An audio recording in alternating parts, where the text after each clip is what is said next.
Life without mistake is not a life.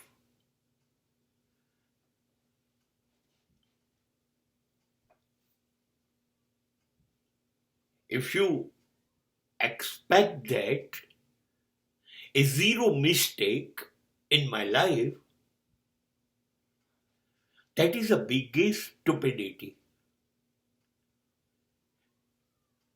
ભૂલ કર્યા વગર માણસ રહી શકે? અને કોઈ એવું કે મારાથી તો કોઈ ભૂલ થતી જ નથી. તરત જ એનાથી દૂર જતા રહો. આ દુનિયાનું એકમાત્ર જુઠ્ઠો છે, તમને છેતરી રહ્યો છે. ભૂલ વગરનો માણસ હોઈ ન શકે, તો માણસ હોય જ નહીં જેનાથી ભૂલો ના થઈ હોય. આ ભૂલો ના થાય એ માત્ર ઈશ્વરની, પરમાત્માની, એની ના થાય.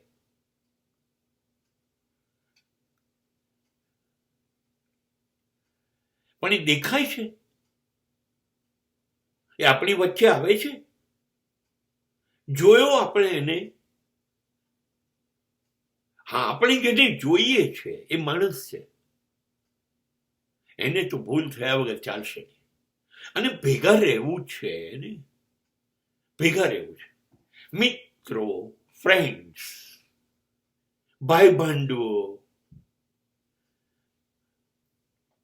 સંતાનો સાથે, પત્ની સાથે,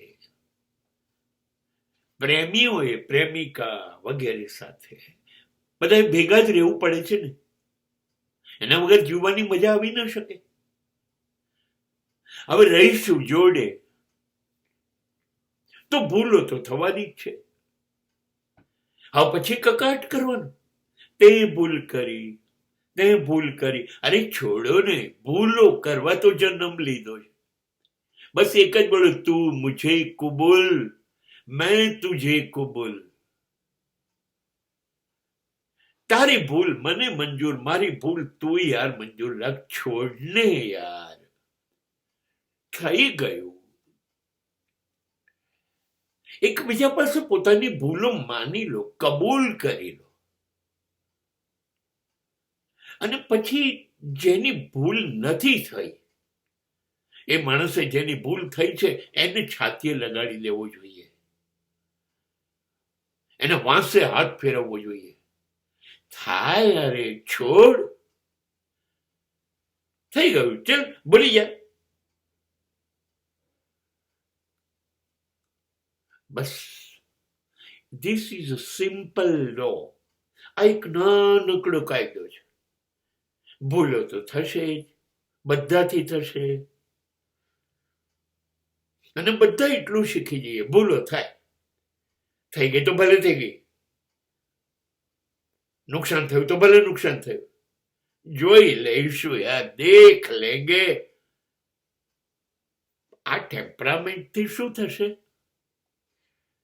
ભૂલો થઈ છતાં આપણે દૂર નહીં થઈએ, નજીક નજીક નજીક રહેતા જઈશું. ભરોસો થશે, ખોટું કદાચ થઈ ગયું, પણ છે ને, આ બધા મારા છે, આ બધા મને ચલાવી લે છે.